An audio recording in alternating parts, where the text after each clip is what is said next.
Hola jóvenes, ahora vamos a ver la composición de funciones. Bien, para este caso vamos a ver una exposición inicial antes de ver la definición. Entonces, lo que tenemos que hacer es un gráfico como esto, ¿ya? Para entender qué es una composición de funciones.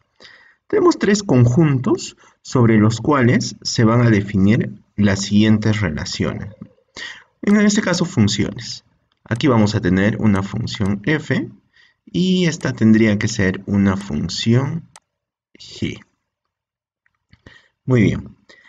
Como tenemos esto, aquí es necesario que exista un valor x que si le aplicamos una función g se convertiría en una función g de x, y si nosotros consideramos ahora esto como si fuera una sola función, al aplicarle esta función f existiría una función f pero cuyo dominio ahora sería g de x, ¿no? Entonces, esto básicamente sería el esquema en una composición de funciones. A ver, podemos asociarlo a un caso práctico, ¿no? Por ejemplo, este x que sea una variable, por ejemplo, le podríamos decir madera, ¿ya? Este conjunto, este g de x, que sea una carpintería que se va a encargar de esta madera, ¿no? Y el resultado de esta carpintería podría ser una silla, ¿no? Entonces, entenderlo así sería mejor antes de entender cómo es la definición formal, ¿no? Por ejemplo, ya les dije, esto podría ser una madera, esto podría ser una carpintería, y esto podría ser una silla, ¿no? Entonces, ese procedimiento de pasar de un conjunto a otro se llama composición de funciones. Y esa composición de funciones se va a escribir así, ¿no? Esto va a ser f compuesto con g. Bien, ahora vamos a ver la definición formal de esto. Dice, la función compuesta f, este simbolito se llama composición, f compuesta con g se define como f compuesta con g de x igual a f de g de x, como hemos puesto aquí, ¿no? Tal que el dominio de esta función sea así. Van a ser todos los x que van a pertenecer al dominio de g. O sea, este sería el dominio de g, pero tal es que g de x todavía sea dominio de f.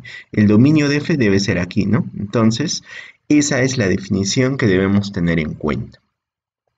Ahora tenemos un ejemplo donde vamos a ver cómo es el caso práctico, ¿no? Un ejemplo donde vamos a poder calcular la composición de f con g.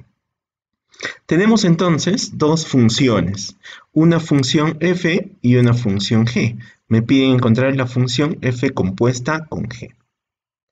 Bien, vamos a hacer nuestro gráfico. Entonces aquí tendríamos los tres conjuntos. Vamos a ponerles su respectivo nombre a cada uno. Esto, por ejemplo, conjunto A, conjunto B y conjunto C. Ya sabemos que aquí tenemos que poner las funciones, ¿no? Esto debería ser la función f y esta debería ser la función g. A ver, vamos a poner primero la función g, ya que acá tenemos en primer lugar esos dos conjuntos, ¿no? Dominio y rango de la función g. Aquí su dominio sería 1, 2 y 3. Coloquemos esos elementos por aquí. Aquí tenemos al 1, al 2 y al 3. Estos elementos van a ser correspondientes con 5, 6 y 0. Entonces vamos a tener que ponerlos aquí. 5, 6 y 0. Bien, entonces la relación sería así, ¿no? 1 con 5, 2 con 6 y 3 con 0. Ahora ubiquemos los elementos de la función f. Entonces, ¿qué elementos tiene? A ver. Fíjense, los elementos del dominio de f, ¿quiénes van a ser? Van a ser menos 5, el 5, mira, el 5, el 5, el 5 ya lo estamos poniendo aquí. ¿Qué otro elemento más? El 6, que también ya está aquí, el 0, que también ya está aquí, pero nada más me estaría faltando poner el menos 1 y el 4. ¿Estamos de acuerdo? El menos 1 y el 4 es lo que debo considerar acá. Pongamos entonces, ¿no?, esos valores del menos 1 y el 4. Menos 1 y acá tenemos el 4. Ya está. Entonces ahora hagamos corresponder a sus respectivos valores. ¿Cuáles son sus valores? Por aquí estaría el 5, el 10, el 9, el 4 y el 6.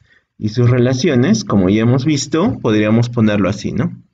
Miren, menos 1 con 5 se tendría que relacionar, 5 con este 10, después se tendría que relacionar 6 con el 9, el 0 con el 4 y el 4 con el 6. Fíjate qué gráfico estamos obteniendo aquí. Es un gráfico bastante interesante, ya que podemos ver que hay cierta continuidad entre los elementos. Por ejemplo, mira, este 1 tiene una imagen en 5, que ahora se va a convertir, dice, en el dominio de la función f. Y esto va a tener un rango, ¿no? Y este sería entonces la composición de las funciones. Entonces lo único que nosotros tenemos que hacer es ver estas líneas, ¿no?, que sigan nada más. Entonces, al momento de poner quién es la función f compuesta con g, nosotros tendríamos que considerar estos elementos. 1 con el 10. Esto es el dominio. El 1 sería parte del dominio y el rango de f compuesta con g sería 10, ¿no? Entonces ahí tendríamos 1 con 10. Ese sería el primer elemento. El siguiente sería 2 con 9. Tiene su paso por el 6, ¿no? 2 pasa por el 6, pero termina en el 9. Entonces su elemento sería 2 con 9. 2 con 9. Y el último elemento sería 3 con 4. Aunque pasa por 0, ¿no? Pero lo que nos interesa es su dominio y su composición. Sería 3 con el 4. Bien, de esa manera entonces tú vas a poder calcular el dominio y cuál es la función compuesta, ¿no?, f con g. En los siguientes vídeos vamos a estar viendo ejercicios acerca de la composición de funciones.